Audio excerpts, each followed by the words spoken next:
হ্যাঁ, গুড নুন সবাইকে স্বাগত জানাচ্ছি আমাদের আজকে গ্র্যান্ড রাউন্ড প্রেজেন্টেশন সেশনে। আজকে মেডিসিন ইউনিট 5 এর পক্ষ থেকে গ্র্যান্ড রাউন্ড সেশন হবে। আজকের প্রেজেন্টার হচ্ছে ডক্টর নিয়াজ ফারুক চৌধুরী। সে বর্তমানে এইচএম হিসেবে আমাদের মেডিসিন ইউনিট 5 এ কর্মরত আছে। তো আজকে চেয়ারপারসন অনুমোদন ক্রমে আমি প্রেজেন্টেশন শুরু করার জন্য নিয়াজ ফারুক চৌধুরীকে অনুরোধ করছি। Assalamu alaikum. My dear respected teachers, my dear senior colleagues, welcome all to this clinical case presentation. Our case is about an elderly male presented with prolonged fatigue and Niaz weakness. তোমার screen share করো, screen দেখা যাচ্ছে না। করছি ভাই screen. Niaz screen share করে নিচে ওকে দাও। হইছে? হ্যাঁ, না আসে না। আবার তুমি নিচে স্ক্রিন শেয়ারটা দিয়ে তারপর নিচে ওকে দাও, সিলেক্ট করে তারপর ওকে করো। স্ক্রিন শেয়ার দিয়ে।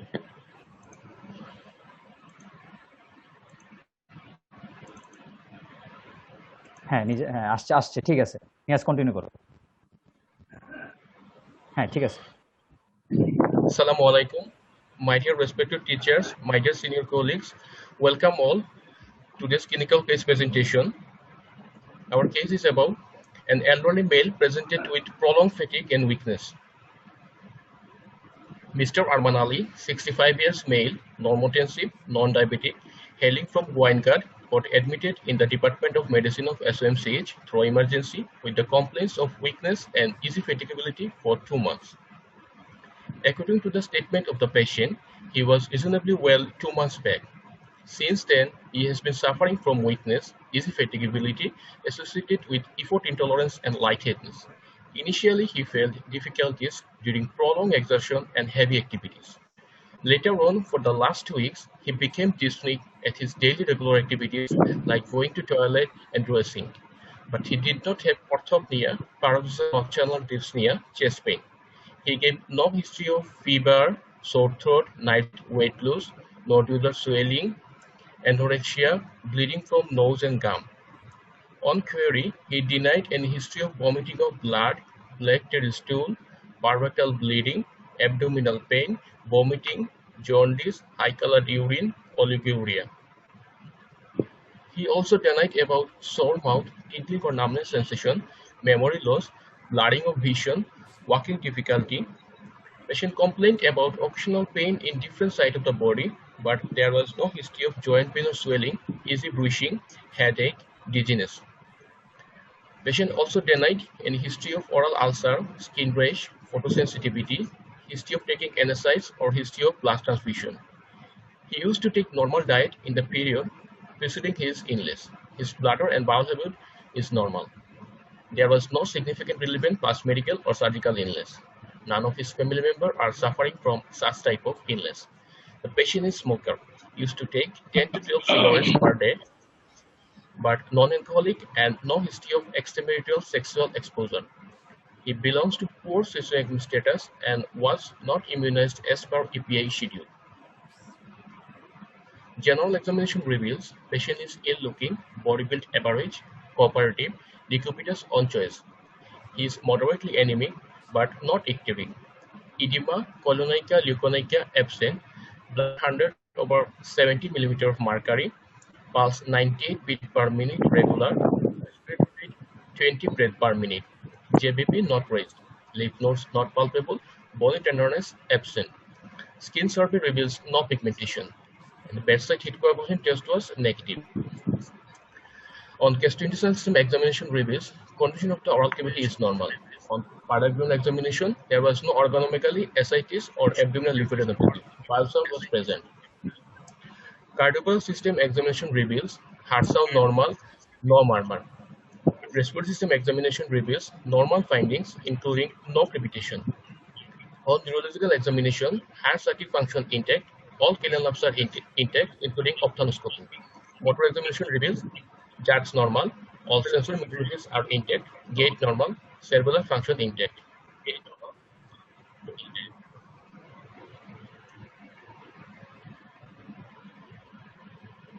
So what may be the provisional diagnosis?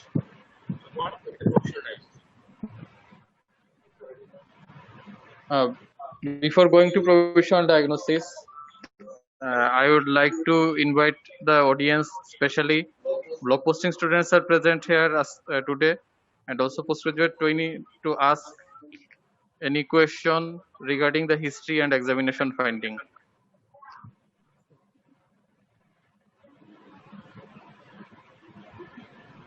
Huh?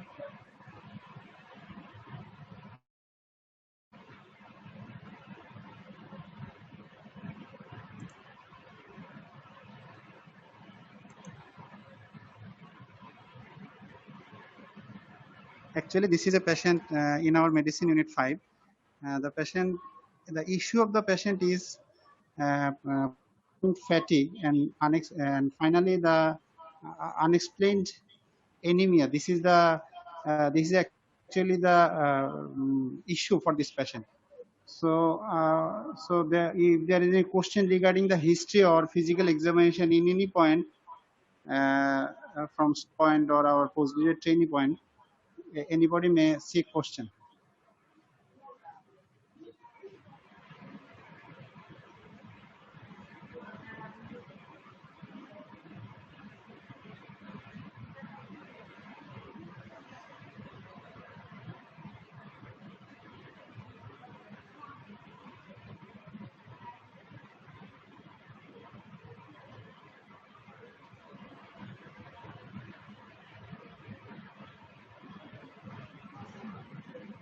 From student side, please, যে কেউ কোশ্চেন করতে পারে রিগার্ডিং হিস্ট্রি এবং এক্সামিনেশন সম্পর্কে, যে কেউ কোশ্চেন করতে পারে, যে কোনো কোয়েরি থাকলে জিজ্ঞাসা করতে পারে।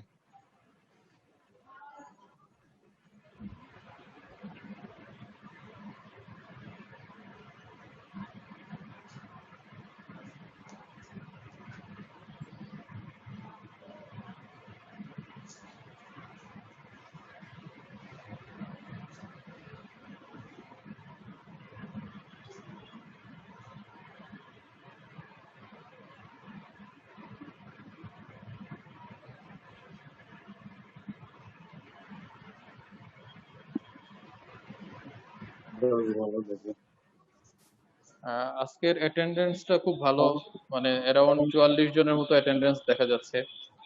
আমরা খুব খুশি হয়েছিলাম যে খুব একটা ইন্টারেক্টিভ সেশন হবে। কোয়েশ্চন না করলে তো আসলে কিছুই বোঝা যাচ্ছে না যে সবাই আমরা কি আছি নাকি লগ ইন করে শুনি নাই, এরকম কিছু একটা। আমার মনে হয় যে যদি স্টুডেন্টরা না করে, আমাদের পোস্টগ্রাজুয়েট ট্রেনিরা অবশ্য মানে আগায় আসা উচিত কোয়েশ্চনের জন্য, কারণ এখানে হিস্ট্রি এক্সামিনেশন অনেকগুলা পয়েন্ট আছে যেগুলা থেকে কোয়েশ্চন আসার কথা।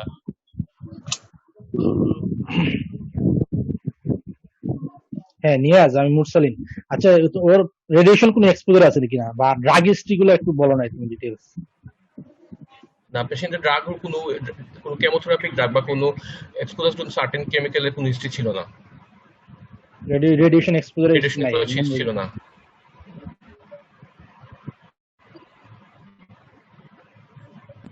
তারপরে এক্সামিনেশন বনি টেন্ডেন্স আছে কিনা এটা কিন্তু মেনশন করো না। আমার এক্সামিনেশনে আসবে, এটা তুমি বলো নাই তো। এটা ভাই বলা হয়েছে অ্যাবসেন্ট ছিল, বনি টেন্ডেন্স অ্যাবসেন্ট। আচ্ছা ঠিক আছে।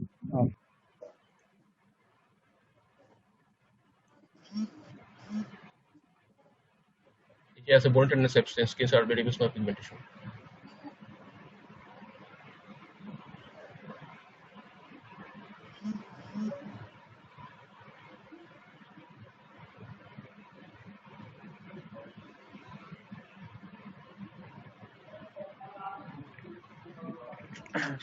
যদি কোয়েশ্চন না থেকে থাকে তাহলে আমার মনে হয় যে এরকম একটা হিস্ট্রি এক্সামিনেশনের ফাইন্ডিং এর পেশেন্ট আমরা কি কি ডিফারেনশিয়াল ডায়াগনোসিস চিন্তা করব,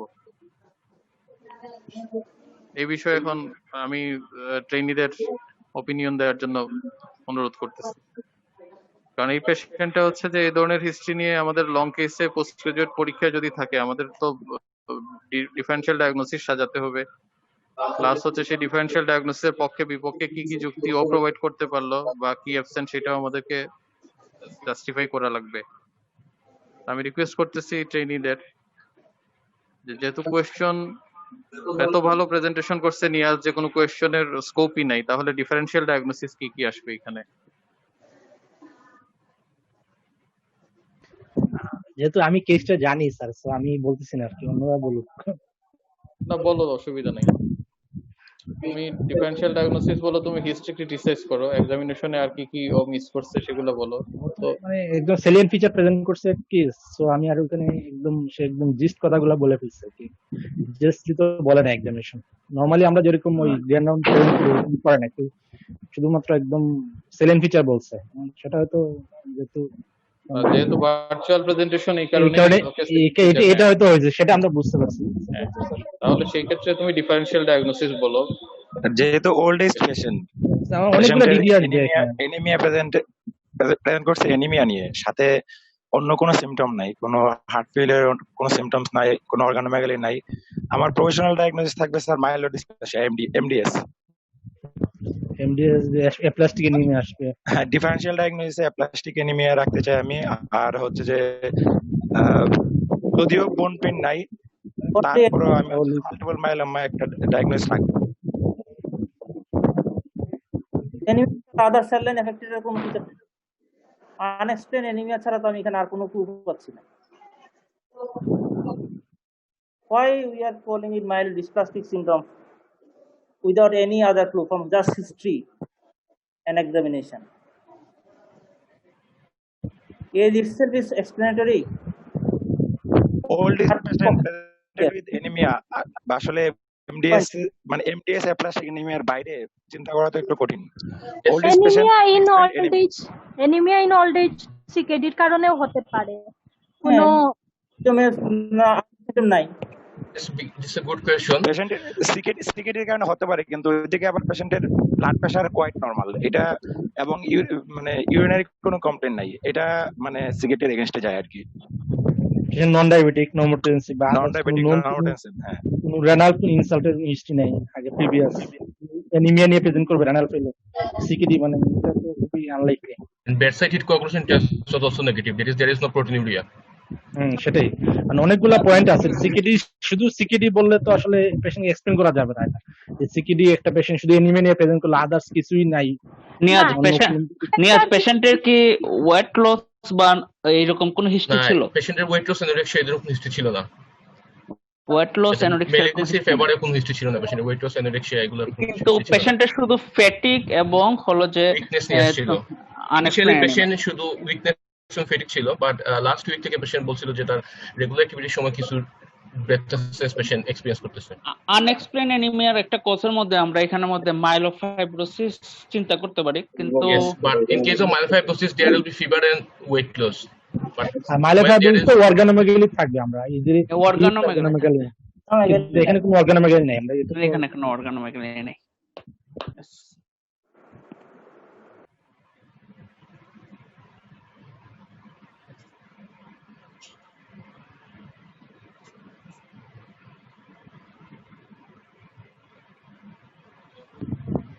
তা তো জিআইটি কোনো সিম্পটম ছিল না নাকি?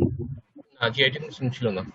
তারপরে আমার মনে হয় যে এই এমডিএস অ্যাপ্লাস্টিক এনিমিয়া এটা জিআইটি মেলিগনেন্সি আসতে পারে, বা কোনো মানে মেলিগনেন্সি মানে যেটা এরকম একটা আসতে পারে। বেশি কিছু আসানো যায় কিনা আমি জানি না। জিআইটি মেলিগনেন্সি যদি বলো মুরসালিন, তাহলে জিআইটি মেলিগনেন্সি এনিমিয়ার মানে মেকানিজমটা কি বলবা তাহলে এখানে?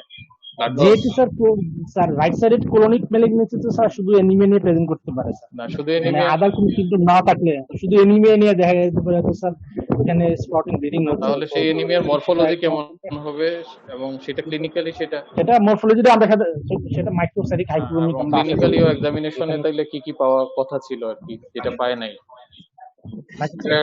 এটা আয়রন এনিমিয়ার ফিচার পাইলে আয়রন কোলোনিক এগুলা এঙ্গুলাস্টোমাইটিস এগুলা আমরা আশা করি, এখানে নাই। মানে এটা একটা লেস পসিবিলিটিস, রিমোট পসিবিলিটিস হচ্ছে এটা, যেগুলো আমার মনে হয় এমডিএস আর প্লাস্টিক এনিমিয়াতে 1-2 এর মধ্যে রাখা ভালো। মাল্টিপল মাইলোমা এখানে আনা যাবে কিনা আমি জানি না, কারণ মাল্টিপল মাইলোমা শুধু আনস্পের এনিমিয়া নিয়ে প্রেজেন্ট করে কিনা। মাল্টিপল মাইলোমা একটা সিগনিফিকেন্ট প্রেজেন্টেশন হচ্ছে বডি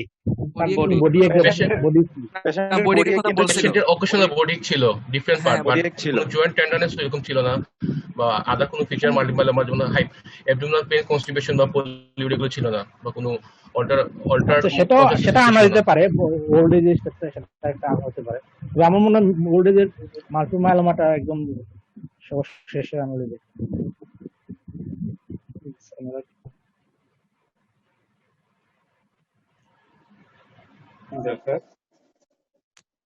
আর জন্ডিসও নাই বলছে, যেহেতু জন্ডিস নাই হেমোলাইটিক অ্যানিমিয়া হওয়ার পসিবিলিটি না, তো একজন সিকেডি বলছো ডায়াগনোসিস, যে বলছো আমি তাকে রিকোয়েস্ট করছি যে সিকেডির পক্ষে তুমি মানে কি কি সিকেডি বলা যাবে স্টিল, কিন্তু কি কি জিনিস তুমি সিকেডির পক্ষে এখানে সাজাবা বা এই কেসের ক্ষেত্রে বলবা? হ্যাঁ, জি স্যার, থ্যাংক ইউ। সিকেডির পক্ষে এখানে আসলে জাস্ট একদম মাইল্ড সিকেডির ক্ষেত্রে আমরা অনেক সময় এনিমিয়া পেয়ে থাকি, ওই মাইল্ড এনিমিয়া স্যার। এনিমিয়ার ফেভারে কিছু পয়েন্ট আছে, যে ইজি ফ্যাটিগেবিলিটি, এক্সারশনাল ডিসনিয়া, এরকম এই পয়েন্টস গুলাই। আর আসলে স্যার রেনাল কোনো মানে রেনাল পয়েন্ট অফ ভিউতে তো ওইরকম কোনো ইয়ে নাই, হিস্ট্রি থেকে ওইরকম কোনো ক্লু নাই, বা এক্সামিনেশনেও স্যার ওইরকম কোনো পয়েন্টস নাই, like bedside heat coagulation test বা অন্য কিছু, শুধুমাত্র এনিমিয়ার ক্ষেত্রে আর কি। কারণ অনেক সময় সিকেডিতে, মাইল্ড সিকেডিতে আমাদের ফার্স্ট প্রেজেন্টিং ফিচারটা এনিমিয়া নিয়েই আসে। এখানে এই পেশেন্টের তো আসলে এনিমিয়া ছাড়া আর কোনো সিমটম, কোনো সাইনই নাই। এই কারণে সিকেডি আর সিকেডি কোনো রিস্ক ফ্যাক্টর তো পেশেন্টের নাই, বা এরকম ডায়াবেটিক না হাইপারটেনসিভ না, এরকম কিছু হিস্ট্রিও দেয় না আসলে। হ্যাঁ, পেশেন্ট অবশ্য ডায়াবেটিক। তাহলে স্যার এটা কি আমরা মানে সিকেডি একটা ডিডি হিসেবে রাখতে পারি কি পারি না? সিকেডি ডিডি হিসাবে রাখা যাবে, কারণ হচ্ছে এই patient anaemia of chronic disease, সাথে এলডারলি পেশেন্ট, যদিও রেনাল কোনো ইনসাল্টের হিস্ট্রি ডেফিনেটলি পাওয়া যায় না, বাট স্টিল এই যে একটা পেশেন্ট সিকেডি শুধু এনিমিয়া নিয়ে প্রেজেন্ট করতে পারে, যেহেতু আদার কোনো ক্লু নাই বা কোনো ডেফিসিয়েন্সির ফিচার আমরা ক্লিনিক্যালি পাচ্ছি না। Thank you sir.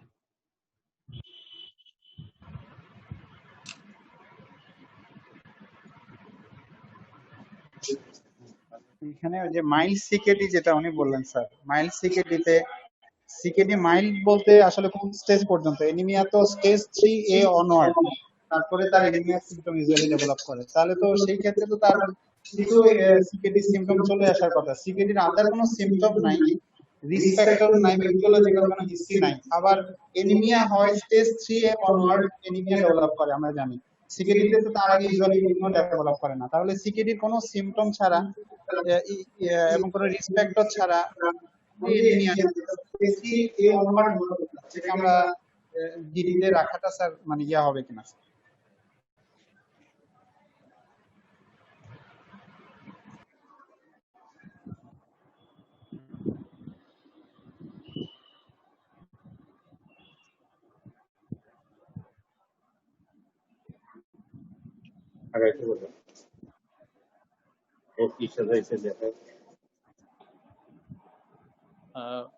Niaz control, তুমি প্রোগ্রেস করো।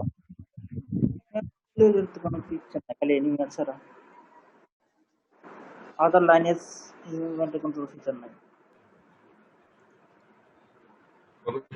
Our provisional diagnosis was myelodysplastic syndrome, differential diagnosis multiple myeloma.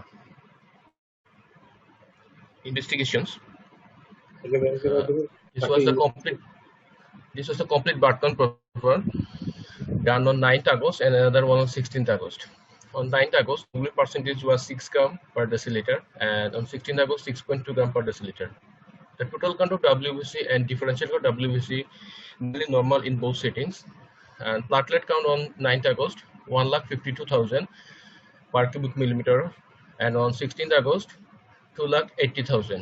And on 16th August, so BC profile, there is 5% immature cell. And RBC is reduced in both settings. On 9th August, RBC 2.2 million per cubic millimeter, and on 16th August, 2.02 per cubic millimeter.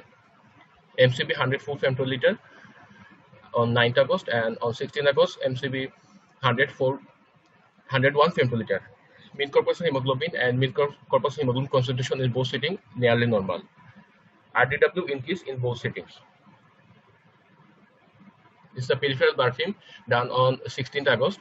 RBC shows hypochromia, microcyte, macrocyte, target cell, teardrop cell, and few pencil-form red cell.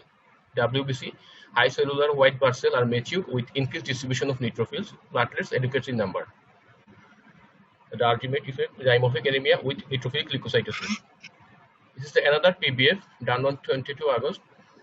RBC shows anisocytosis, anisochromia, and spherocyte. WBC increase in number, platelets normal. Hemolytic anemia with neutrophilic leukocytosis.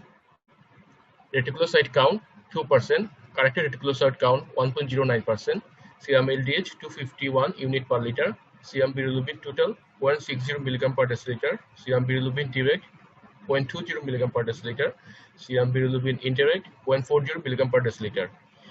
Vitamin B12 more than 2000 picogram per ml, serum ferritin 144.70 nanogram per ml.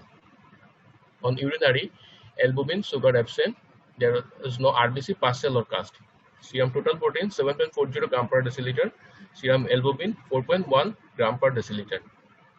Serum creatinine 1.3 milligram per deciliter, random blood sugar 102 milligram per deciliter. Ultrasonography phosphodiesterase shows fatty change in liver. This is the bone marrow findings. Cellularity and myeloid tissue normal. Erythropoiesis active, dimorphic, and megaloid change. Granulopoiesis active and mature into segmented form with presence of myelocyte. Megakaryocyte normal. That is dimorphic erythroid hyperplasia. This is the chest X-ray of the patient.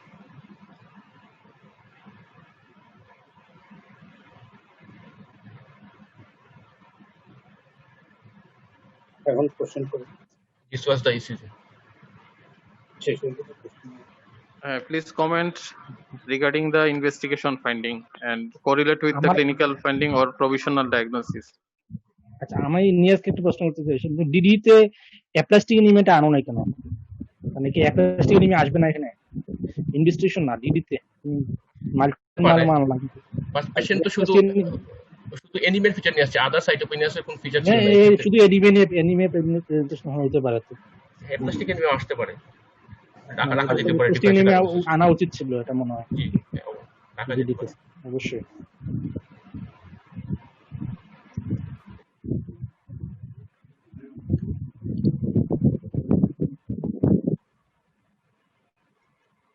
আর কারো কোনো কিছু সে নাই?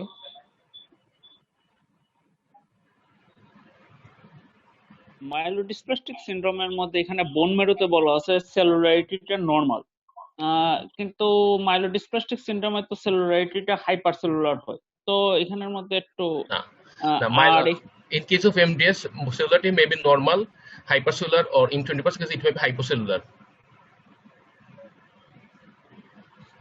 আর এখানে তো কোনো blood cell পাওয়া যায় না, এখানে বোন মেরু ফাইন্ডিংস এর মধ্যে কোনো ব্লাড সেল নাই বা ডিসপ্লাস্টিক ব্লাড সেল নাই এখানে মধ্যে, কিন্তু সিবিসি তে বলছে 5% কিন্তু আছে ইমেচুর সেল। ইমেচুর সেল আছে এখানে।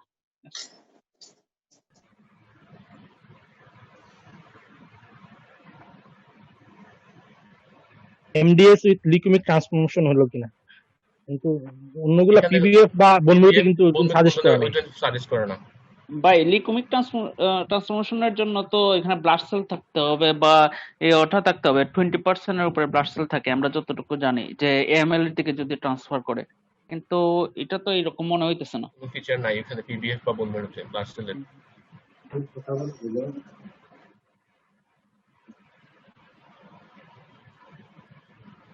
এমডিএস হলে সিঙ্গেল লাইনাস ডিসপ্লেসিয়া যেটা, সেটা হতে পারে।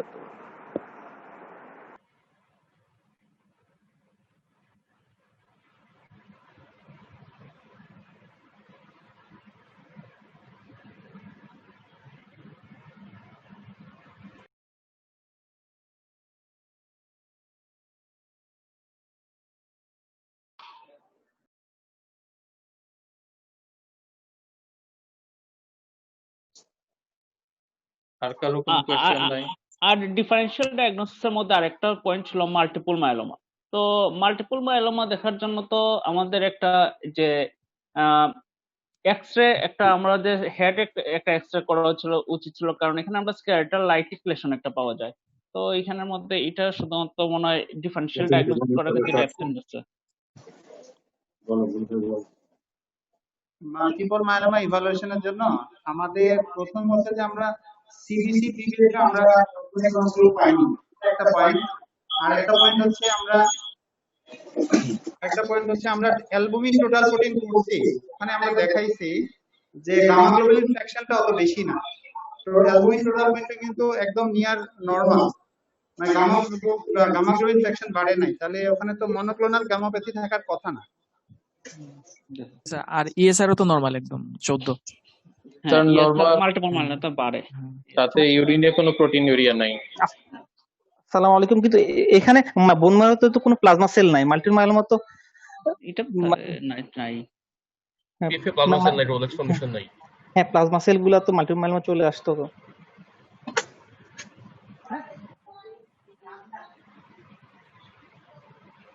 আসসালামু আলাইকুম। আমার মনে হচ্ছে যে এই পেশেন্টটার বোন ম্যারোটা আমি দেখছিলাম, এই পেশেন্টটা বোন ম্যারো আবার ইয়ে করা হয়েছে। অনেক সময় হয় কি এমডিএস সিঙ্গেল লিনেজ গুলা দেখা গেছে যে তার মানে নরমালি থাকে, কিন্তু তার ওই যে মানে মেগালোর চেঞ্জ যেগুলো আছে এগুলাকে একটু এটা ডিসপ্লাসিয়া বলে এতটুকুই মানে বলা যায়, বাকি অন্য লিনেজ গুলো তার মানে ডিসপ্লাসিয়া নাই। হ্যাঁ, আমরা এখানের মধ্যে একটা কাজ করতে হবে, তার বোন ম্যারোটা আবার মানে করা হয়েছে, মানে করছি আবার উইথ ডিফাইন্ড বায়োপসি সহ সাইটোজেনেটিক্স যদি করা যায় আর কি। সাইটোজেনেটিক্স, হ্যাঁ, কিছু এমডিএস এর যে প্যানেল গুলো সাইটোজেনেটিক্স ওগুলো আমাদেরকে হেল্প করবে। এখানে যে ক্লিনিক্যাল ইনফরমেশন প্লাস হচ্ছে আমাদের ইনভেস্টিগেশনের ফাইন্ডিং এ এমডিএস এর বাইরে আর কোনো যে সমস্ত ডিডি চিন্তা করা হচ্ছে সেগুলোর কোনোটার পক্ষে কি বেশি যাচ্ছে কিনা, এটা একটা ইস্যু। যেমন এই পেশেন্টের মরফোলজিক্যালি হচ্ছে ম্যাক্রোসাইটিক অ্যানিমিয়া, কিন্তু অন্য দুইটা সেল লাইনই হচ্ছে এফেক্টেড হয় নাই ক্লিনিক্যালি বা ইনভেস্টিগেশন পেরিফেরাল ব্লাড ফিল্মে, কিন্তু আমরা ভিটামিন বি12 লেভেল দেখতেছি যে নরমাল, যেটা মেগালোব্লাস্টিক অ্যানিমিয়াতে অন্য সেল লাইনে এফেক্টেড হওয়ার কথা ছিল। প্লাস ফলিক অ্যাসিড ডেফিসিয়েন্সিরও আমরা কোনো ধরনের ক্লিনিক্যাল ক্লু পাচ্ছি না। আবার পেরিফেরাল ব্লাড ফিল্মে একটা রিপোর্ট আসছে যে হিমোলাইটিক অ্যানিমিয়া, কিন্তু আমরা হিমোলাইসিসের কোনো এভিডেন্স পাই নাই। আমরা যেটা পেশেন্টের অ্যানিমিয়া দেখতেছি, রেটিকুলোসাইট রেসপন্স খুবই poor, but bone marrow is still cellular or hypercellular. তো এই সবগুলো চিন্তা করলে ফাইনাল যদি সাইটোজেনেটিক স্টাডি যদি নাও করি, তাহলে এমডিএস এর বাইরে কি আর কোনো কিছু মানে আসবে কিনা এখানে এই বয়সে একটা পেশেন্ট এই সেটিং এ? স্যার আমার একটা কোশ্চেন, সেটা হচ্ছে এমডিএস এর সেটিং এ যদি চিন্তা করি ভিটামিন বি12 লেভেলটা কিভাবে এক্সপ্লেইন করব স্যার? মানে ভিটামিন বি12 লেভেল তো এখানে কম না, ভিটামিন বি12 বেশি লেভেল স্যার, বেশি স্যার, মানে এত বেশি কেন স্যার? মানে তো নরমাল ভিটামিন বি12 লেভেল হয়তো তার সে যেদিন ইনভেস্টিগেশন করছে তার হয়তো ডায়েটারি ডেফিসিয়েন্সি ছিল না, লিভার স্টোরেজ ভালো, লিভার হেপাটিক ফাংশন তো ঠিক আছে। ডেফিসিয়েন্সি হইলে তখন আমাদের একটা কনফিউশন থাকতো যে এটা কি মেগালোব্লাস্টিক অ্যানিমিয়া কিনা, কারণ হাই ভিটামিন বি12 ডেফিসিয়েন্সি লেভেল থাকলে যে আমাদের এমডিএস এর ডিডির মধ্যে আসবে বা এক্সপোজ করা লাগবে এরকম তো না।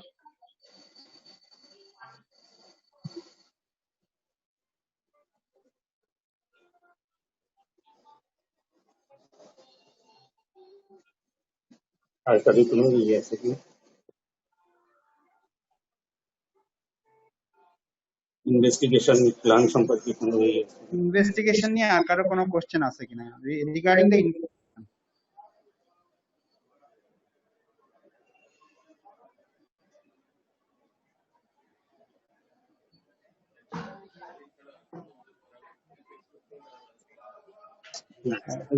দ্য ডায়াগনোসিস কনফার্ম করে না।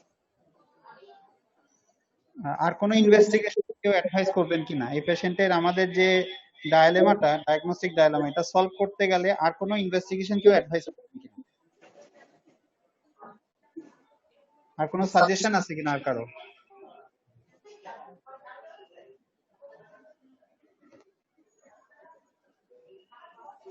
কোনো কথা নেই। এমডিএস কনফার্ম করতে গেলে কিন্তু সাইটোজেনেটিক্স করলে আমাদের জন্য ভালো হবে, সাইটোজেনেটিক্সটা হেল্প করবে। কনফার্মেশনে কনফার্মেটরি ইনভেস্টিগেশনের জন্য সাইটোজেনেটিক কোনো রোল নাই আসলে কনফার্মেশনের জন্য, ডায়াগনোসিস কনফার্মেশনের জন্য। দ্যাট ইজ হচ্ছে টাইপিং অর প্রোগনোসিস অ্যাসেস করার জন্য সাইটোজেনেটিক্স এর রোল আছে। আবার সাইটোজেনেটিক্স ইটা 100% থাকে না, লেস দ্যান 50% সাইটোজেনেটিক্স পরিবর্তন থাকে। এটা নট কনফার্মেটরি ইনভেস্টিগেশন। একটা হচ্ছে এইরকম একটা ওল্ড এজ পেশেন্ট আমাদের এনিমিয়া নিয়ে প্রেজেন্ট করছে, ফিচার্স অফ এনিমিয়া, অন্য কোনো সিস্টেমিক ইনভলভমেন্ট নাই, লসের হিস্ট্রি নাই, অথবা ডেফিসিয়েন্সির হিস্ট্রি নেই, মানে হিস্ট্রিতে নাই, কিন্তু isolated presentation of features of anaemia. এখন এই পেশেন্টের ওল্ড এজে এনিমিয়া, মোর লাইকলি অ্যাসিম্পটোমেটিক পেশেন্টের তাহলে কি কি আসতে পারে?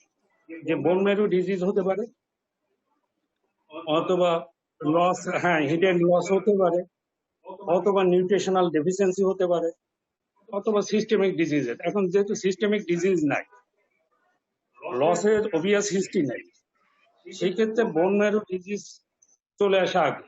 এবং এই জায়গায় ফিচারটা আছে অনলাইন ডেফিসিয়েন্সি ফিচার আছে, অন্য লাইন নাই। তাইলে ইনিশিয়ালি আমরা যদি ধরি হ্যাঁ এটা bone marrow production failure or ইমেচুর proliferation, এরকম একটা ইআই, সেই পেশেন্টের প্ল্যান অফ ইনভেস্টিগেশন কি হবে? ইনিশিয়াল ইনভেস্টিগেশন যদি আমরা করি এই পেশেন্টকে, একটা সিবিসি হবে, পিবিএফ হবে, সাথে রেটিকুলোসাইট কাউন্ট হবে। এখন যে জায়গা হয়েছে এই যে প্রবলেমটা, এই জায়গা যে সিবিসি দুই জায়গার থেকে দুই রকম, পিবিএফ দুই রকম, তার মানে ইনভেস্টিগেশনে একই লোকের এনি ফর্ম অফ ইন্টারভেনশন করা হয়নি, সেই পেশেন্টের দুই রকম রিপোর্ট আছে আমাদের কাছে। কিন্তু একটা জায়গা ফিক্সড আছে যে এই পেশেন্টের এনিমিক, সিভিয়ারলি এনিমিক 6, অলমোস্ট 6.26, এইটা আবার ঠিক আছে। এবং এই পেশেন্টের এমসিবি বেশি, তাহলে এই পেশেন্টের এমসিবি বেশি, এনিমিয়া আছে, এমসিবি বেশি আছে। একটা রিপোর্টে, ইনিশিয়াল রিপোর্টে প্লাটিলেট লোয়ার নর্মাল ছিল, কিন্তু পরের রিপোর্টে বলতেছে নর্মাল। তাইলে আমরা ধরে নিলাম একটা সেল লাইনে আছে এবং ডিসমরফিজমের মধ্যে আছে এমসিবি বেশি আছে। এট দ্য সেম টাইম এই পেশেন্টের রেটিকুলোসাইট কাউন্টে আছে ইনঅ্যাপ্রোপ্রিয়েট রেসপন্স আছে। দ্যাট ইজ আছে এই ইনভেস্টিগেশন গাইড করতেছে যে এই ওল্ড এজে এনিমিয়ার এই কজটা লুকায়িত আছে within the bone marrow or vitamin B12 deficiency. তাইলে বোন ম্যারো, এই এজে বোন ম্যারো ডিজিজ হলে কি কি হতে পারে? যে একটা সেল লাইনে গেছে বোন ম্যারো ডেফিসিয়েন্সি, হ্যাঁ একটা হচ্ছে পিরিয়ডেড cell aplasia, MDS, multiple myeloma, aleukaemic leukaemia, তাইলে আর আছে ভিটামিন B12 ডেফিসিয়েন্সি।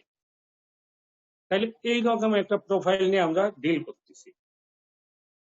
এখন এই পেশেন্টের সাবসিকুয়েন্ট ইনভেস্টিগেশন কি হবে? আর আরেকটা ডিটেল অলওয়েজ আসে যে সেটাতে আবার ডিসমরফিজম থাকে না, যে এনিমিয়া ইন ওল্ড এজ, যেটা অন্য কোনো কারণ থাকে না, অন্য মেকানিজমে এনিমিয়া হয় এই এজে। তাহলে এই পেশেন্টের আমি যদি বোন ম্যারো ডিজিজ, এমন বোন ম্যারো ডিজিজের মধ্যে পার্থক্য করতে চাই, ডিফারেন্সিয়েট করতে চাই, তাইলে সেই ক্ষেত্রে আমাদের বোন ম্যারো স্টাডি লাগে। এখন বোন ম্যারো স্টাডিতে আমার যে ডিফারেন্সিয়াল ডায়াগনোসিস গুলো আছে এর পক্ষে, যেমন পিরিয়ডেড অ্যাপ্লাসিয়া, দ্যাট ইজ আছে এই জায়গায় ডাইরেক্টেড হাইপোপ্লাসিয়া নাই, অথবা এলেকিউমিক লিউকেমিয়া, দ্যাট ইজ আছে পলিফারেশন অ্যাবনর্মালি, এটাও নাই। বোন ম্যারোতে একটা জিনিস আছে নর্মালে, এই নর্মাল সেলুলারিটি আছে, নর্মাল সেলুলারিটি আছে। এবং আপনি ইরাইথয়েড সিরিজে দেখবেন আছে মেগালয়েড চেঞ্জ আছে, ডাইমরফিকই আছে। আবার গ্রানুলোপয়সিসও আপনার অ্যাক্টিভ আছে, প্রোমাইলোসাইডের আছে। তাহলে এই যে megaloblastoid dysmorphism in the at least 2 series of যেটুকু আমরা বোন ম্যারো পাইছি, এটা দুটো সিরিজের এই জায়গায় এই বলতেছে যে এই জায়গায় কিছু পরিবর্তন আছে। তাইলে একটা হচ্ছে আমরা হাইপোপ্লাস্টিক এনিমিয়া বা প্লাস্টিক এনিমিয়া বাদ হয়ে যাচ্ছে এই জায়গায়, আবার আমার পিওর রেড সেল অ্যাপ্লাসিয়া সেটাও বাদ হয়ে যাচ্ছে, থাকতেছে না। তাইলে এই যে in a old age anaemia এবং dominate single line of cell মরফিজমে ডিসমরফিজম আছে। এট দ্য সেম টাইম আছে যেহেতু মেগালয়েড সেন্স আছে ভিটামিন B12 মোর দ্যান 2000। তাইলে এই জায়গায় ভিটামিন B12 ডেফিসিয়েন্সি না, কারণ আপনার যখনই এইরকমই কনফিউশন থাকে, বলা হয়েছে ভিটামিন B12 ডেফিসিয়েন্সি ইম্পর্টেন্ট একটা ডিডি থাকে সিঙ্গেল সেল লাইনে, এইরকম যদি থাকে অনেক সময় পাইরেট ভিটামিন B6 ডেফিসিয়েন্সিও অনেক সময় করতে পারে।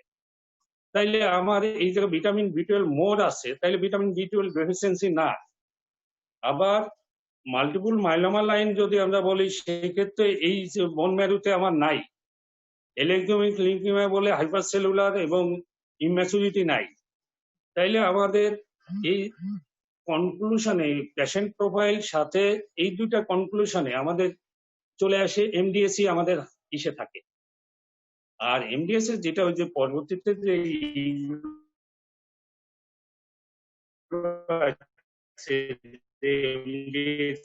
সাইটোজেনেটিক, হ্যাঁ সাইটোজেনেটিক্যাল পরিবর্তন থাকে, থাকে সাবসিকুয়েন্ট এমডিএস এর ইনভেস্টিগেশনের আমরা প্রগনোস্টিক টাইপিং করা লাগে, কারণ এমডিএসটা কি হেটারোজেনাস ডিজিজ, হেটারোজেনাস সিনড্রোম। কোন জায়গায় সিঙ্গেল লাইন আছে, মাল্টি লাইনেজ আছে, ডিলেশন আছে, আপনার রিং সিডারোব্লাস্ট আছে, আপনার মাইলোমোনোসাইটিক লিউকেমিয়া আছে, তাই না? তাইলে আগের এফএবি ক্লাসিফিকেশন এক ধরনের ছিল, এখন ডাব্লিউএইচসি ক্লাসিফিকেশন এক ধরনের। তাহলে এটা হচ্ছে একটা হেটারোজেনাস সিনড্রোম। তাইলে এই জায়গায় যেহেতু আমরা সিভিয়ারলি এনিমিক পাচ্ছি, অন্য অবভিয়াস কোনো কজ পাচ্ছি না, সাথে বোন ম্যারোতে পরিবর্তন পাচ্ছি এবং ইনঅ্যাপ্রোপ্রিয়েট বোন ম্যারো রেসপন্স পাচ্ছি, যার দিয়ে আমরা সামারাইজেশনে আসতে পারি this is a case of MDS. যেহেতু ইম্পর্টেন্ট বিকল্প আমরা পাচ্ছি না, এখন হচ্ছে প্রশ্ন আসবে আছে আমরা প্রগনোস্টিক অ্যাসেসমেন্ট লাগবে, সাবসিকুয়েন্ট ট্রিটমেন্ট পারপাসে প্রগনোস্টিক অ্যাসেসমেন্ট লাগে, সেজন্য কিছু ইনভেস্টিগেশন লাগে, যেমন ওই যে বলছে সাইটোজেনেটিক্সও লাগে। আবার এদিকে বোন ম্যারোতে আমরা ব্লাস্ট সেল পাইনি, প্রগনোস্টিক মার্কার একটা এক্সেস ব্লাস্টের ওইদিকে নাই, তার মানে low risk group of MDS এর মধ্যে আছি আমরা। কারণ এমডিএস কে আমরা যখন করতে চাই লো রিস্ক হাই রিস্ক, যদি লো রিস্ক হাই রিস্কের এট ফার্স্ট ইনিশিয়াল আছে ব্লাস্ট সেল দিয়ে আমরা করতে চাই, যে ব্লাস্ট সেলের পার্সেন্টেজ কত, 5% এর নিচে না উপরে থাকলে হাই রিস্কের গ্রুপে যাই, নিচে থাকলে লো রিস্ক গ্রুপে যাই। যেহেতু এই জায়গায় ব্লাস্ট সেল সম্পর্কে আমাদের ওই জায়গায় পার্সেন্টেজ বলি নাই, অনলি প্রোমোলিওসাইট ডমিনেটিং বলতেছে, তাইলে আমরা লো রিস্ক গ্রুপে আছি এই জায়গায়, যে লো রিস্ক গ্রুপে। এখন লো রিস্ক গ্রুপের মধ্যে সাইটোজেনেটিক সেন্স আছে কিনা, 5q ডিলেশন আছে কিনা, 5 এবং 7 এর ট্রান্সলোকেশন আছে কিনা, এইগুলো দেখা যেতে পারে যে লো রিস্ক গ্রুপের প্রগনোসিস ওভারঅল ভালো। সেটা ডিলেশন থাকুক কি, ডিলেশন দিয়ে ট্রিটমেন্ট মডালিটির মধ্যে অনেক সময় পরিবর্তন আসে। তাইলে আমরা তো ওভারঅল পেশেন্টকে মিলাইলে আমাদের বিকল্প থাকে না, আসলে যে আমরা অন্য বিকল্প ডায়াগনোসিসে যাব সেটা থাকে না। Thank you.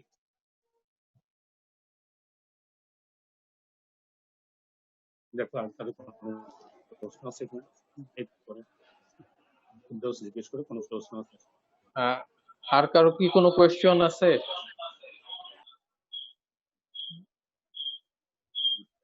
যদি কোয়েশ্চন না থাকে আমি নিয়াজকে বলবো যে এই পেশেন্ট সে নেক্সট ট্রিট করবে কিভাবে প্ল্যান করছে ট্রিটমেন্টের, বা আর কি করার আছে আমাদের এই পেশেন্টের ক্ষেত্রে।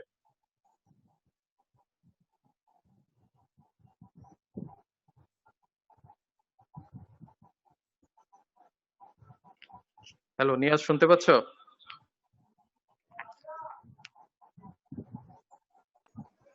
যেহেতু হ্যালো, তুমি বলো এই পেশেন্টের ট্রিটমেন্ট প্ল্যান তুমি কি করছো বা কিভাবে ফলো আপ করবে? যেহেতু পেশেন্ট এলডারলি পেশেন্ট, সো আমরা পেশেন্ট সাপোর্টিভ ট্রিটমেন্ট হিসেবে আরবিসি এন্ড প্লাটলেট ট্রান্সফিউশন করব। এন্ড পেশেন্টকে আমরা 1 মাস পর ফলো আপে আবার আসতে বলবো। ট্রান্সফিউশন করবো, পেশেন্টের প্লেটলেট কাউন্ট তো নরমাল।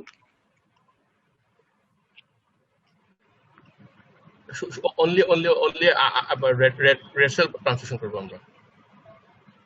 আর কি কি অপশন আছে একটা এমডিএস এর পেশেন্টের ট্রিটমেন্ট? অপশন আছে, ড্রাগ থেরাপি আছে, lots of drug therapy, but it should be always done by the haematologist opinion.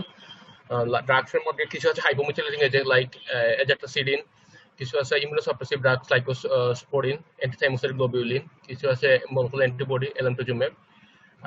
R last option হচ্ছে stem cell transformation, and it is the only curative treatment, but due to transplantation mortality, it is only done on the low risk patient.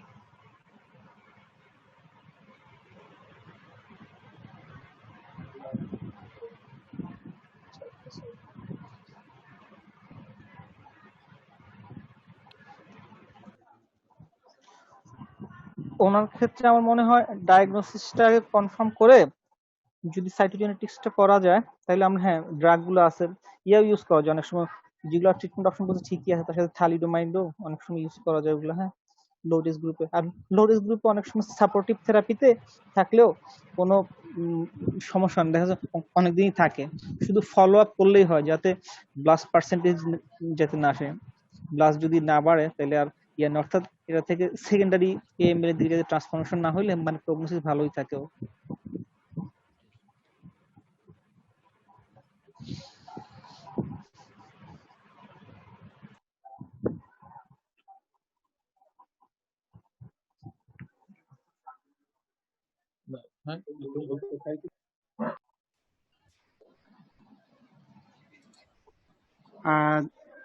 এখন আমি সম্মানিত শিক্ষক মন্ডলীর মধ্য থেকে comment আশা করতেছি।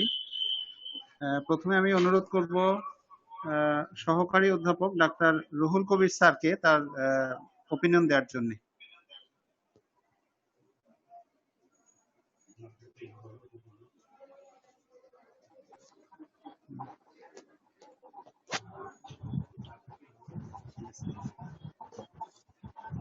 Ruhul Kabir sir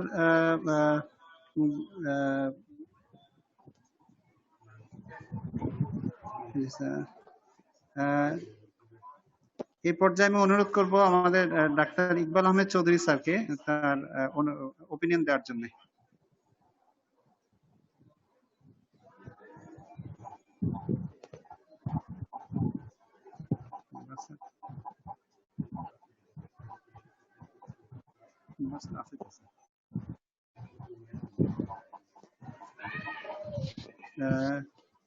এই পর্যায়ে আমি অনুরোধ করব ডাক্তার ফেরদৌস আহমেদ স্যারকে তার ওপিনিয়ন দেওয়ার জন্য। Thank you Gulzar.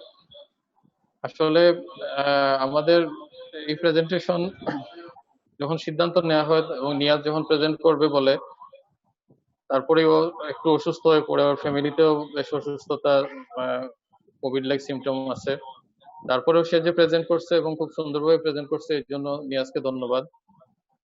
আর ও যে জিনিসটা কেসটা প্রেজেন্ট করছে এটা কিন্তু আমাদের ওয়ার্ডের একটা কমন সিনারিও। আমরা অনেক সময় পাই যে এনিমিয়া নিয়ে আসছে, আদার কোনো ক্লু পাওয়া যাচ্ছে না, পেরিফেরাল লসের কোনো হিস্ট্রি নাই, কোনো ক্রনিক ডিজিজ নাই, বা বোন মেরো থেকেও আমরা কোনো ডেফিনিট ডিসিশন মানে নিতে পারতেছি না আমাদের সেটিং এ ফ্যাসিলিটির অভাবে, যেটা হচ্ছে যে আমরা সাইটোজেনেটিক্স যেহেতু করতে পারি না।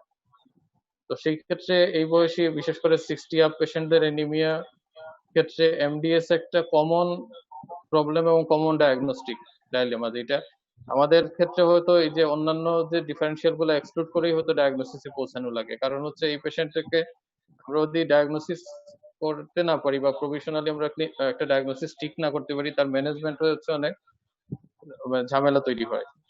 সেই ক্ষেত্রে এই কেসটা একটা আমাদের অনেক কিছুই দেখিয়ে দিল যে অনেক জিনিসই টেক্সটে যেরকম আসে সবকিছু সেরকম আসে না, তারপরেও ক্লিনিক্যাল এক্সামিনেশন এবং ইনভেস্টিগেশনে এটা একটা ডায়াগনোসিস অফ এক্সক্লুশন প্লাস হচ্ছে সাসপিশন। তাইলে এমডিএস আমাদের এই ধরনের যে সমস্ত পেশেন্ট প্রেজেন্ট করতেছে তাদের ক্ষেত্রে আমাদের অবশ্যই চিন্তা করা উচিত এবং এমডিএস নিয়ে মানে এমডিএস চিন্তা করে আমাদের ইনভেস্টিগেশন প্ল্যান করে আগানো উচিত। তো আমি ধন্যবাদ দিচ্ছি ডক্টর নিয়াজ ফারুককে তার শারীরিক অসুস্থতা সত্ত্বেও সুন্দরভাবে এই কেসটা প্রেজেন্ট করার জন্য। আর আরেকটা জিনিস আজকে খুব ভালো লাগতেছে যে আমাদের অ্যাটেন্ডেন্স আজকে 40 টাচ করছে। তো সেটা আমাদের ট্রেনি প্লাস হচ্ছে হয়তো ব্লগ পোস্টিং এর কিছু স্টুডেন্ট আসছে যেই কারণে, তারপরেও অনেক লাইভলি ডিসকাশন হয়েছে, এই জন্য সবাইকে ধন্যবাদ। এবং নেক্সট সেমিনার গুলো বা প্রেজেন্টেশন গুলোতে এরকম অ্যাটেন্ডেন্স প্লাস লাইভলি ডিসকাশন আশা করি। Thank you. এই পর্যায়ে আমি অনুরোধ করব আমাদের শ্রদ্ধেয় শিক্ষক সহযোগী অধ্যাপক ডাক্তার শফিউল্লাহ স্যারকে তার গুরুত্বপূর্ণ মতামত দেওয়ার জন্য। ধন্যবাদ আমাকে সুযোগ দেওয়ার জন্য। আজকের প্রোগ্রামটা আসলে অনেক ভালো হয়েছে। আমাদের সব স্যারদের মোটামুটি এখন পার্টিসিপেশন মানে আমরা পাচ্ছি, এটা আস্তে আস্তে আমাদের ইমপ্রুভমেন্ট হচ্ছে এবং আমরা আশা করি আগামী প্রোগ্রামগুলো আরো এইভাবে আমরা সবাই অ্যাক্টিভলি পার্টিসিপেট করলে এই যে টেকনোলজি, এই টেকনোলজিকে আমরাকে মানে সবাইকে রপ্ত করতে হবে এবং সবাইকে কাজে লাগাইতে হবে। মাঝখানে আমার একটু কারেন্টের সমস্যা ছিল, যার জন্য আমি পুরোটা শুনতে পারি নাই, কিছু জায়গা মানে শুনতে পারছি। যাক, আজকে প্রোগ্রামটা খুবই ভালো হয়েছে, আমরা আশা করি আগামীতে আরো এরকম প্রোগ্রাম হবে। তবে আমি একটু আমাদের স্টুডেন্টদের যারা আছে আমাদের এখানে এই পোস্ট গ্রাজুয়েট স্টুডেন্ট, তাদের জন্য একটু আমি বলতে চাচ্ছি যে এই পেশেন্ট আমরা যে আজকে যে ডিসকাশন করলাম এই টপিক নিয়ে একটু ডিসকাশন আরেকটু যদি আমরা আমাদের হিমাটোলজিস্ট যিনি আছে ডক্টর নাজমুলকে একটু সুযোগ যদি দেই, তাইলে মনে হয় আরেকটু আমরা মানে এই প্রোগ্রামটা আরো রিচ হইতে পারে। আমি ফেরদৌসকে রিকোয়েস্ট করবো যে আমার বক্তব্য আগে আমি একটু চাচ্ছি ডক্টর নজমুলকে একটু সুযোগ দেওয়ার জন্য।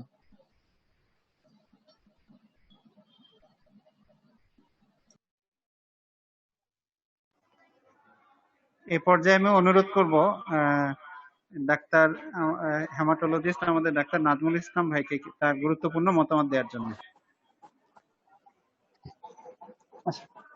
থ্যাংক ইউ ডাক্তার গুলজার আমাকে সুযোগ দেওয়ার জন্য।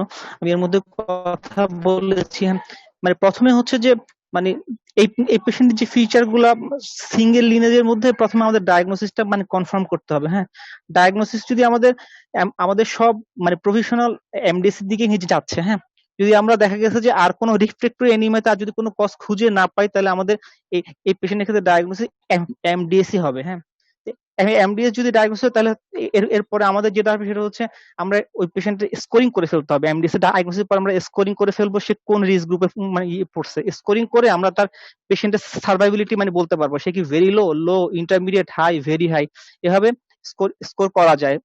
যেমন ভেরি লো স্কোর থাকে লেস দেন 1.5, এভাবে ভাগ করে 1.5 to 3, তাহলে স্কোরিং করলে আমরা পেশেন্টকে মানে বলতে পারবো যে আপনার এই অনুযায়ী সার্ভাইবিলিটি।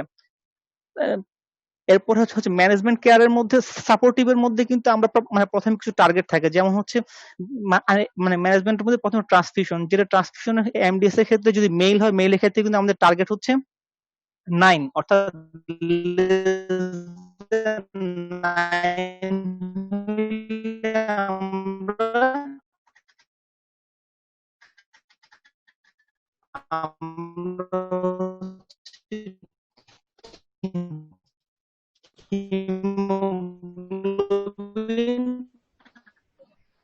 আচ্ছা, নাজমুলের একটু মানে টেকনিক্যাল প্রবলেম হচ্ছে মানে। নাজমুল তাইলে একটু পরে না হয় সেটা কিন্তু হচ্ছে 8। হ্যাঁ, ঠিক আছে।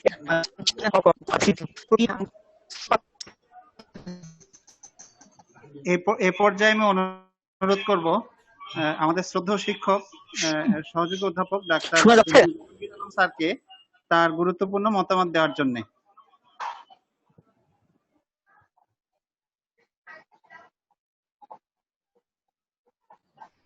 হ্যালো, ঠিক আছে, আমি বলি। স্যারকে অনুরোধ করতেছি যে স্যার একটু আনমিউট করবেন। স্যার কোন স্যারকে বলছো তুমি? Jahangir sir, MM Jahangir Alam sir. Jahangir sir বলবেন। আচ্ছা, থ্যাংক ইউ। আমি ওই যে ওখানে শুনতে পাইনি। Thank you.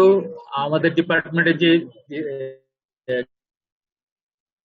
ক্লিনিক্যাল মিটিং গুলা, ডিসকাশন গুলা কন্টিনিউ করতেছেন, এটা খুব ভালো। তো এনিমিয়ার ইভ্যালুয়েশন আপনারা অনেক মতামত দিচ্ছেন, এটা আলোচনা করছেন, ঠিক আছে। আমি খুব হতাশ হই, মানে কষ্ট পাই যখন দেখি আমার এখান থেকে ট্রেনিং করে গেছেন, পোস্ট গ্রাজুয়েশন করে গেছেন।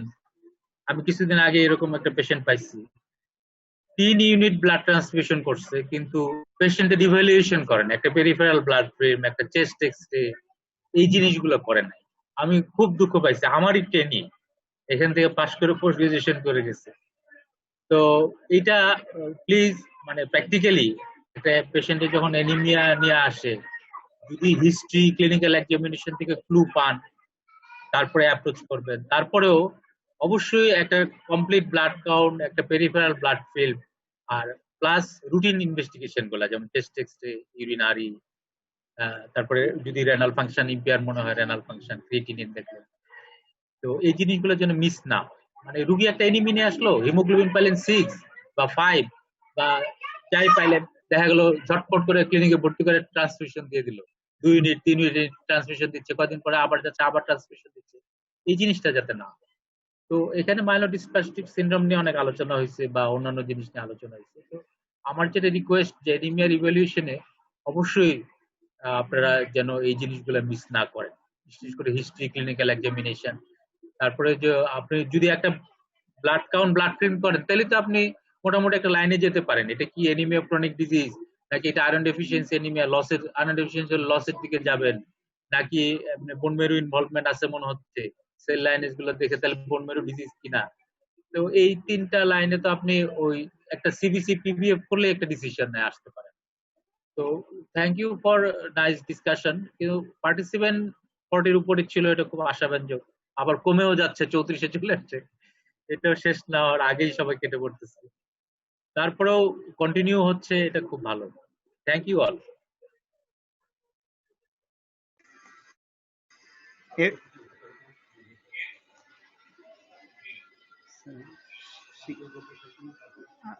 আমাদের অনুরোধ করব আমাদের শিক্ষক মন্ডলীর মধ্যে যদি আর কেউ কোনো অপিনিয়ন দিতে চান।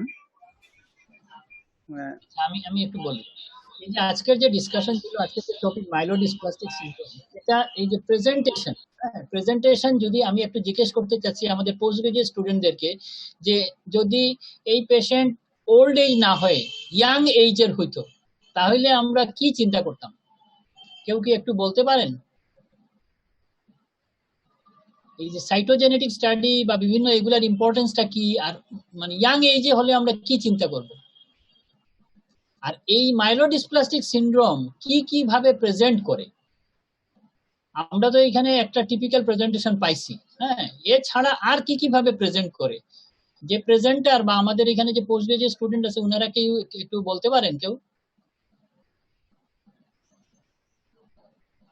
আচ্ছা, কেউ যদি নাই বলেন তাহলে আমি একটু বলি যে এখানে জেনেটিক স্টাডির কথা একটা ইম্পর্টেন্স আছে, মানে যে জিনিসটা সাইটোজেনেটিক স্টাডি সেটার ইম্পর্টেন্স দিয়ে পেশেন্টের প্রগনোসিসে খুব হেল্প করবে, যেটা এনএস স্যার একটু আগে আমাদেরকে বলছেন যে অনেক পেশেন্ট আছে যে একেবারে দেখা যাবে যে তার এই ট্রান্সফিউশন ডিপেন্ডেন্সিও থাকবে না কিছু। আমাদের ডেভিডসনে যেমন আছে লিনালিডোমাইড, হ্যাঁ, লিনালিডোমাইড যদি আমরা ইউজ করি, আমি এটা ইউজ করছি যখন আমি ঢাকায় পুলিশ হাসপাতালে ছিলাম, লিনালিডোমাইড ওখানে ওরা অ্যাভেলেবল আছে, ওরা ইউজ করতেছে। হ্যাঁ, দেখা যাচ্ছে যে ওইখানে এটা দিয়েও কিন্তু পেশেন্টকে ইমপ্রুভ করানোর সুযোগ আছে এবং দেখা যাবে এই ট্রান্সফিউশন ডিপেন্ডেন্সি কমে যাবে। এছাড়া কিছু পেশেন্ট ইভেন এসিমটোমেটিকও থাকতে পারে। পেশেন্ট আমাদের এখানে যে টিপিক্যাল সিমটম যেটা নিয়ে আসছে, এছাড়া এসিমটোমেটিক পেশেন্টদের মাইলোডিসপ্লাস্টিক সিনড্রোম পাওয়া যেতে পারে। এছাড়া হলো যেটা ইয়াং এজে যদি আমরা পাই, ইয়াং এজে যদি মাইলোডিসপ্লাস্টিক সিনড্রোম নিয়ে আসে তাহলে আমাদের ডাউন সিনড্রোমের কথা মাথায় রাখতে হবে। হ্যাঁ, এই জিনিসগুলো একটু খেয়াল রাখতে হবে যে আমরা সব সময় যে সব ওল্ড এজে যে মাইলোডিসপ্লাস্টিক সিনড্রোম পাবো তা কিন্তু না, ইয়াং এজেও পাওয়া যাইতে পারে এবং পাওয়া গেলে সেই লাইনে আমাদের চিন্তা ভাবনা করতে হবে। এবং আমাদের যে জাহাঙ্গীর স্যার একটু আগে বলছেন যে রুটিন টেস্টিং, এই যে সিবিসি যে কত ইম্পর্টেন্ট, এই সিবিসি দিয়ে যে আমাদের কত হেল্প হয়, কত রোগী ডায়াগনোসিসে হেল্প করে, এর মধ্যে কিন্তু একটা কিন্তু মাইলোডিসপ্লাস্টিক সিনড্রোম। দেখা যায় একটা সিবিসি দিয়েই আপনি কিন্তু এই আস্তে আস্তে আপনার এই অ্যাসিমটোমেটিক যেটা মাইলোডিসপ্লাস্টিক সিনড্রোম আছে এটাতে আপনি পৌঁছে যেতে পারেন। যার জন্য এই রুটিন ইনভেস্টিগেশনটাকে আমাদের ইগনোর করা উচিত না। এনিমিয়া ক্লিনিক্যালি যদি পাওয়া যায় তত ভালো, না পাওয়া গেলেও আমরা রুটিন যে চেক আপ একটা করি সিবিসি, এটাও কিন্তু আমাদের অনেক সময় এই ধরনের রোগী ডায়াগনোসিসে হেল্প করে। এবং আজকের কেসটা খুবই একটা ভালো একটা কেস ছিল এবং এটা থেকে আমরা অনেক কিছু শিখলাম। এবং আমরা এইভাবে যদি সবাই পার্টিসিপেট করি তাইলে এই করোনা মৌসুমেও কিন্তু আমরা আমাদের নলেজকে এনরিচ করতে পারবো। এবং আমি আমার স্যারদেরকে ধন্যবাদ জানাচ্ছি যে সবাই অ্যাক্টিভ পার্টিসিপেশন আজকে করছেন। এইভাবে আমি আশা করি যে আগামী দিনগুলোতে আমরা পার্টিসিপেশন পাবো। ধন্যবাদ সবাই। আসসালামু আলাইকুম, আমি একটু অ্যাড করি।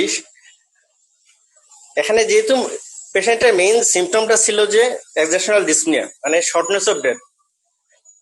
এই শর্টনেস অফ ব্রেথ নিয়ে আসলে আমাদের মাথায় তো মেইন বিষয় যেটা থাকে সেটা হচ্ছে গিয়ে তার চিন্তা করতে হবে তার হাইপোক্সিয়া হচ্ছে, তার অক্সিজেন যতটুকু দরকার ততটুকু সে পাচ্ছে না। সেজন্য এখন দেখতে হবে যে এক নম্বর হচ্ছে গিয়ে অক্সিজেন কোথায় মিক্সিং হয়। মিক্সিং হয় লাংসে, লাংসে স্যাচুরেশন হয়।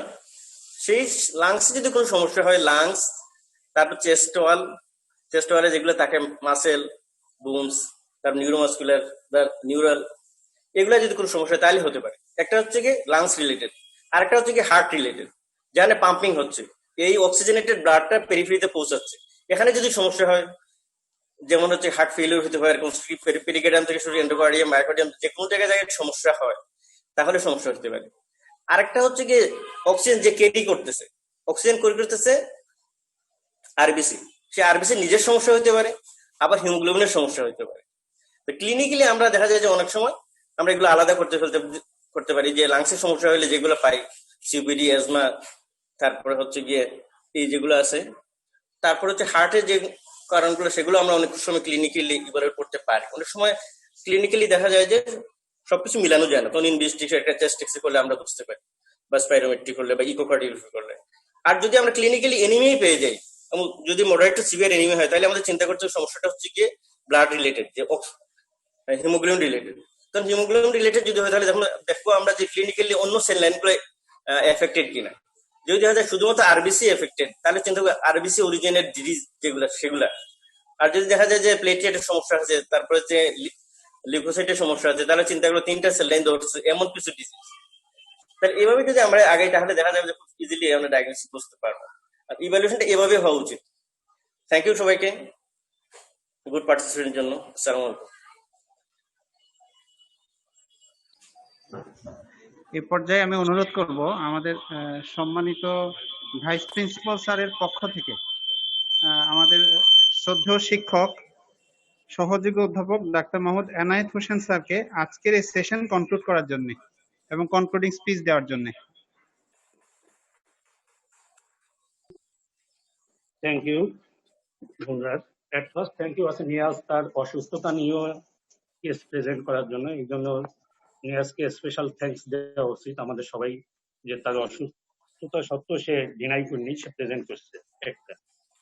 আর ইন দ্য মিন টাইম আমি এক পর্যায়ে আলোচনা করেই বলছি, তবে কি কোশ্চেন গুলো আছে এরকম যে in a old age cytopenia আছে, প্লাস মাইনাস ডিসমরফিজম আছে, plus hyper inadequate bone marrow response inadequate, plus hypercellular bone marrow.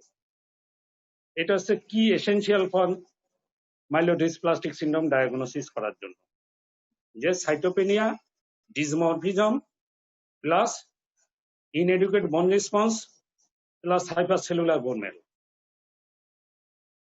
এইটা কি কোশ্চেন। এখন এই পেশেন্টের ক্ষেত্রে যেটা আছে যে হ্যাঁ আইসোলেটেড এনিমিয়া, আইসোলেটেড এনিমিয়া, অন্য কোনো সিস্টেমিক ম্যানিফেস্টেশন নাই অথবা লসের ম্যানিফেস্টেশন নাই, এইরকম একটা পেশেন্ট। তার ইনিশিয়াল ইনভেস্টিগেশনে দেখা যাচ্ছে যে এনিমিয়া উইথ ম্যাক্রোসাইটোসিস, বাকি সেল লাইন গুলো নর্মাল। এখন তাইলে এনিমিয়া ম্যাক্রোসাইটোসিস, তাইলে কজ কোন কোন জায়গায়? উইদিন দ্য বোন ম্যারো, কিছু পেরিফেরাল কজ। এখন প্লাস এর সাথে কি আছে? ইনএডুকেট বোন রেসপন্স আছে, কি দ্বারা? রেটিকুলোসাইট কাউন্ট ও রেটিকুলোসাইট ইন্ডেক্স দ্বারা। তাহলে পেরিফেরাল কজ গুলো এই জায়গায় বাদ হয়ে যায়। তাহলে কজ থাকে within the bone marrow. Within the bone marrow যদি কজ হয়, সেই সময় আবার থাকে যদি সাইটোপেনিয়া থাকে, সাইটোপেনিয়া with হাইপারসেলুলার bone marrow or নর্মোসেলুলার bone marrow or হাইপোসেলুলার bone marrow. আপনার ডিডি কিন্তু পার্থক্য হয়ে যায় এই জায়গা। সাইটোপেনিয়া, হাইপোসেলুলার বোন ম্যারো এক গ্রুপ অফ ডিডি হয়, সাইটোপেনিয়া উইথ নর্মোসেলুলার অর হাইপারসেলুলার বোন ম্যারো আর এক গ্রুপ অফ ডিডি হয়। যখন সাইটোপেনিয়া উইথ হাইপোসেলুলার বোন ম্যারো, তখন ইম্পর্টেন্ট ডিডি এক্সক্লুড করতে আছে অ্যাপ্লাস্টিক এনিমিয়া এই করতে, অর আদার মাইলোপথাইসিক এনিমিয়া এই, অথবা এমডিএস এর হাইপোসেলুলার বোন ম্যারো ভ্যারাইটি, এইরকম ডিডি আসে।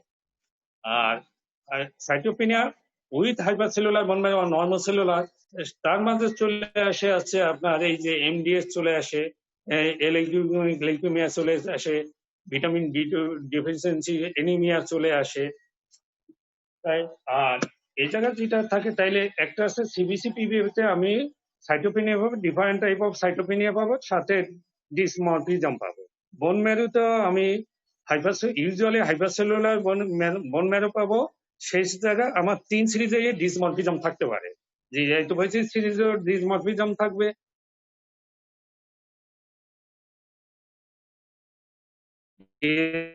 আমার মাইলর সিজার আছে এবং মেগাকারোসাইটেরও ডিসমরফিজম থাকবে। এটা সিঙ্গেলি থাকতে পারে, মাল্টিপল থাকতে পারে, অ্যাকর্ডিং টু ইনভলভমেন্ট অনুযায়ী এটা থাকবে, ডিসমরফিজম থাকবে।